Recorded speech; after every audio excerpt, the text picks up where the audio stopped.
शेतमजुराचा मुलगा झाला IPS.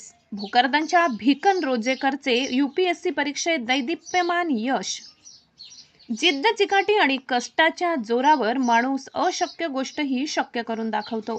याचाच प्रत्यय भोकरदन तालुक्यातील जळगाव सपकाळ येथील सुपुत्र भिकन जगन रोजेकर यांनी दिलाय.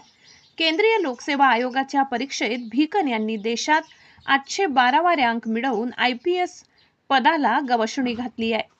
त्यांच्या यशामुळे संपूर्ण जिल्ह्यात आनंदाचे वातावरण असून सर्व स्तरातून कौतुकाचा वर्षाव होत आहे.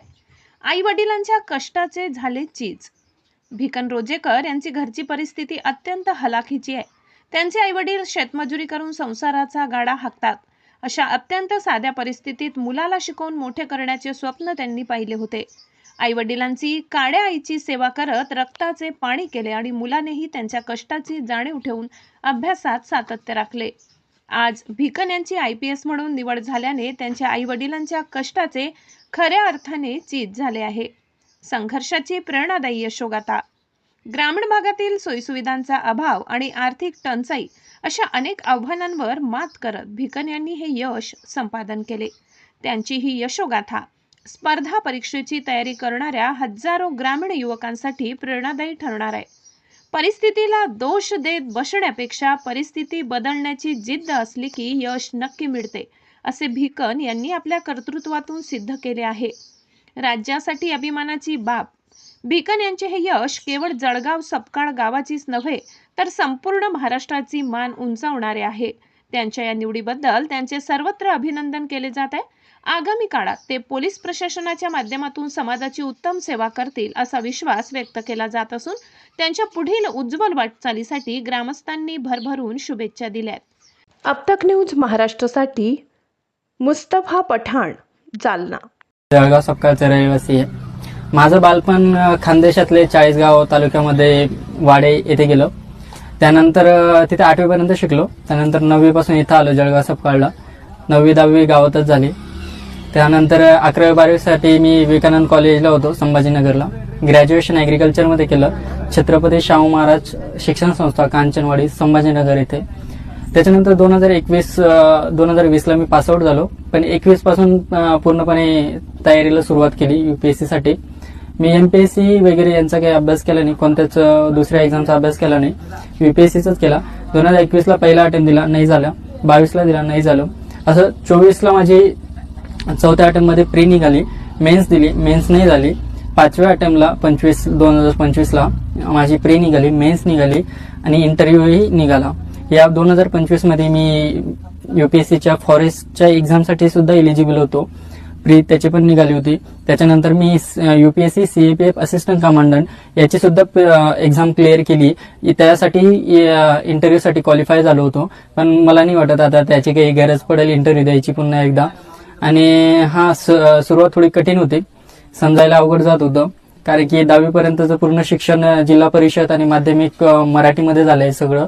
त्यानंतर इंग्लिशमध्ये थोडं समजायला अवघड जात होतं. पण मग महाराष्ट्र गव्हर्नमेंटची स्कॉलरशिप, माझ्या भावांची मदत, मामा मामीचा सपोर्ट आणि सगळ्या परिवाराचा सपोर्ट होता. त्यामुळे मी चांगले कोचिंग वगैरे लावू शकलो. मग कोचिंगमधून गायडन्स भेटलं, डिरेक्शन वगैरे भेटली.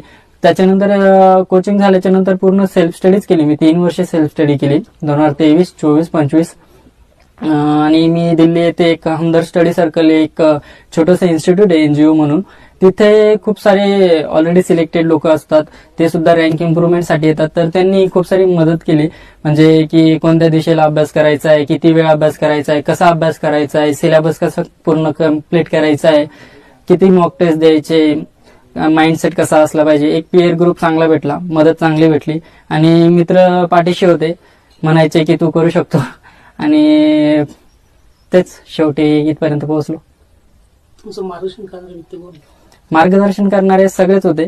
परिवार होते, आई भाऊ आणि यांच्यापैकी सगळेच म्हणजे पूर्ण गाव सगळेच म्हणजे शिक्षक वगैरे म्हणू शकतो आपण.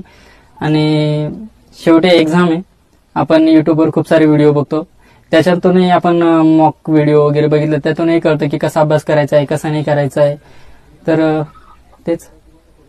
तुम्हाला काय वाटतं तुम्हाला? तर पहिल्यांदा तर खूप आनंद होतोय, कारण की लिस्टमध्ये नाव आहे. कारण मागच्या वर्षी नव्हतं तर दुःख होतं.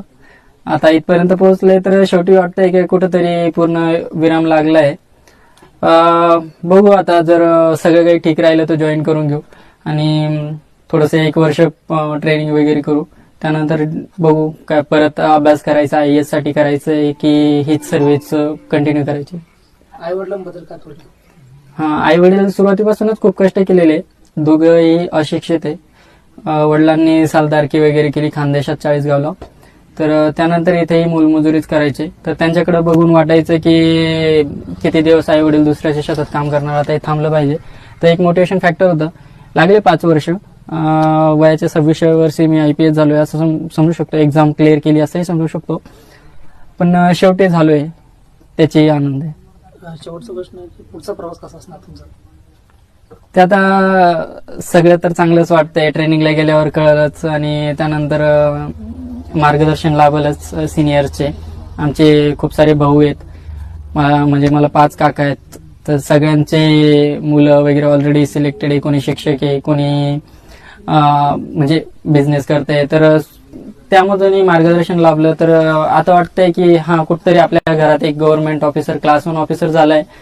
तर आता तेच. तर विद्यार्थी जे नवीन करणारे MPSC असो UPS असो त्यांच्यासाठी काय सांगशील? तेच की अभ्यास करत राहा, शेवटपर्यंत हिंमत नका करू. कारण की शेवटी कुठं ना कुठं काहीतरी भेटून जाते आणि घरातला एकच माणूस लागतो जो की आपले पूर्ण परिवाराची रूपरेषा बदलू शकतो. तो व्यक्ती तुम्ही होऊ शकतात. ज्या दिवशी हे तुम्ही मनात आणाल ना की मी करू शकतो आणि याच्याशिवाय मला काही पर्याय नाही, मला करावंच लागेल, त्या दिवशी खूप साऱ्या गोष्टी सोप्या होऊन जातात.